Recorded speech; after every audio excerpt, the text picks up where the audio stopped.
You know, on a personal level, I've been really excited for Banished. Back when I saw the screenshots and the short gameplay clips that went around, it really sparked my interest.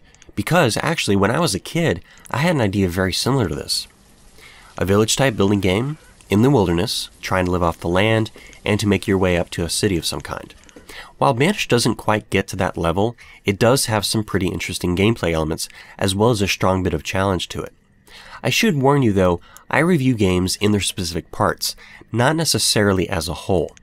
This has a kind of side effect of making me sound somewhat ranty, or just very critical. But be sure, I'm just trying to analyze each section of the game to be thorough but brief. So let's find out how Banished plays. First of all, we need to set something straight.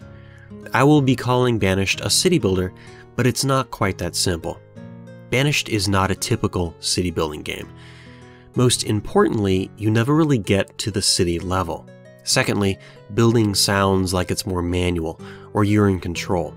You are at the mercy of your workers.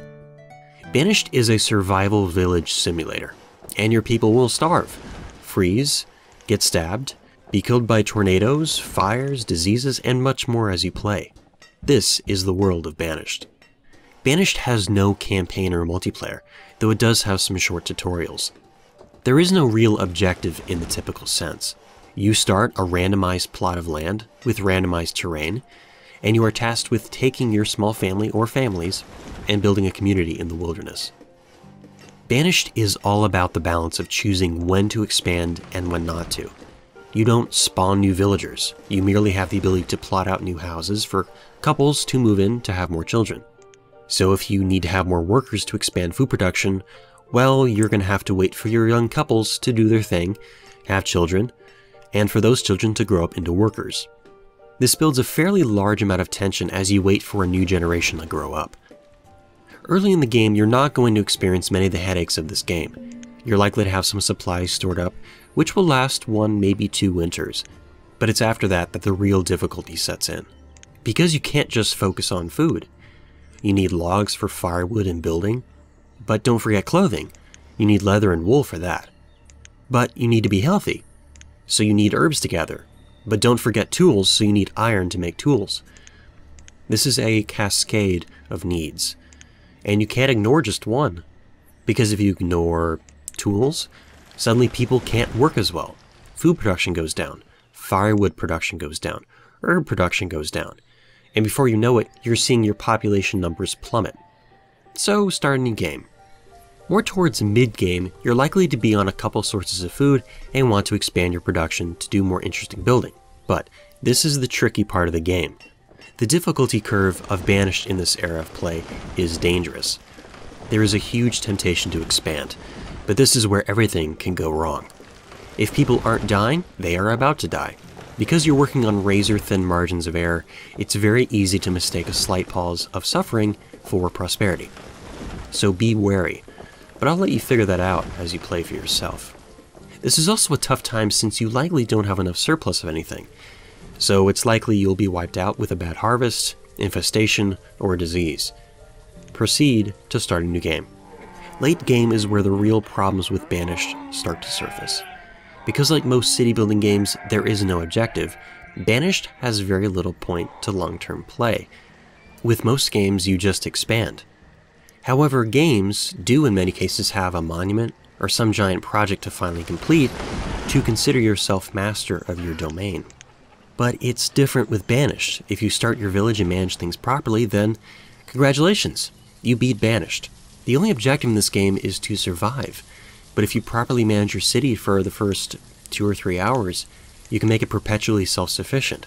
Enough people to make children to replace the old. Your livestock and trading will perpetually make you enough food to feed the 5,000. You only expand in this game to get more people, to run more industries, to support those populations. It's not like there is a monument or some sort of cathedral to work on when building your village. You have all the buildings unlocked. The only real objective past mid-game is the Steam achievements, which are usually big population counts, or doing it on certain conditions like no education or no farming. My biggest village so far had about 550 citizens. At that point, I had over 100,000 food from every form of food including trade, This village had perfect health, perfect happiness, a surplus of everything, and I traded food away for random other food because I had no use for it anymore. I was the Garden of Eden. Outside of those things, there are some other fundamental issues. The AI workers have much to be desired. Notably, builders act as normal generic workers if they have nothing to do, and for the most part, this is a good function for most of the workers. If you have nothing to do, you should do some generic work for the village. But you could have lots of buildings to construct, and they're off collecting wood, which I wanted normal generic workers to do.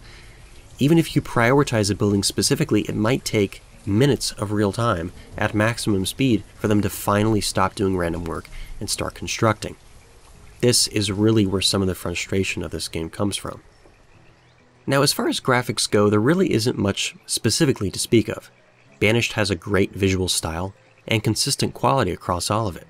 Textures in Banished are reasonably detailed, but don't entirely hold up at close distances. But frankly, you're going to be playing much higher up. This ends up not being much of an issue for any play. The sound design in the game follows a similar pattern to the visuals. They are great, but could use a bit more depth to them. Ambience in the game is great. Rivers flowing, chickens chickening, cattle mooing, you get the idea. The amount of sounds in the world really makes it feel alive and inviting. However, this kind of tranquility is quickly gone once you have any semblance of a working village going. Do you have a blacksmith in your village?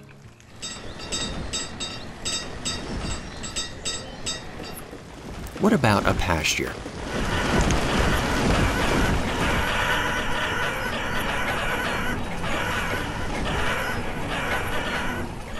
The music in the game thankfully is much nicer than constant chickens or hammers, but again suffers like the others. It just needs more. There are perhaps 4, maybe 5 songs that I've discovered in the game so far. They lose their newness very quickly. They have some great feel to them, but I'd like to see an update that brings more music in. I had to append this review with some new information as I played more. Banished does have some bugs, but it took me nearly 30 hours to find them. On larger saves, the game will slowly begin to corrupt the save. For most reports I've read, it tends to be roughly past year 60. For me, it was around year 80. I don't know if it's tied to population, but that particular city had my most villagers, 550, maybe 560. This is something to look out for if you're going to get those nasty Steam achievements. But unless you're working on that, you likely won't come across this problem. I know this might be fixed in the future, but frankly, this game is currently officially released. Possible customers should know. Banished was launched February 18th, 2014 for $19.99 on Steam, the Humble Store, GOG.com, and directly from ShiningRock Software. Links to all those will be in the description. This game is half RTS and half city building, so if you think you fall into that category, then Banished is an absolute recommendation. It's well made, stylish, performs great, and is a great challenge. It does, however, have some problems with long-term play, like AI, balance, objectives, and some nasty bugs. If you're skilled though, you'll be done with playing in about 3 to 4 hours per village. But if you're playing for achievements, then like I mentioned before, you have your work cut out for you. In conclusion, I loved Banished, and then I hated it, and then I understood it. But Banished is a difficult game, and once you figure it out, it's not that big of a deal. ShiningRock Software have said that they will be releasing more patches in the future in accordance with the bug reports on the forums, as well as possible expansions in the future. Whether those will be paid or not, we don't know. The game is currently only on Windows right now. They did say they'd like to move it to Mac, Linux, and SteamOS in the future. Even more importantly, they're working on a mod kit for the game, so even if they can't provide much content towards endgame, the community can, and likely will. Thanks for watching this review of Banished. If you're interested in purchasing the game, head to the description for links for buying it from various stores. If you enjoyed this review and would like to be updated when I do another, please subscribe. I'm also on Twitter and Facebook where I post updates on videos and projects. Again, thanks for watching, and I will see you again very soon.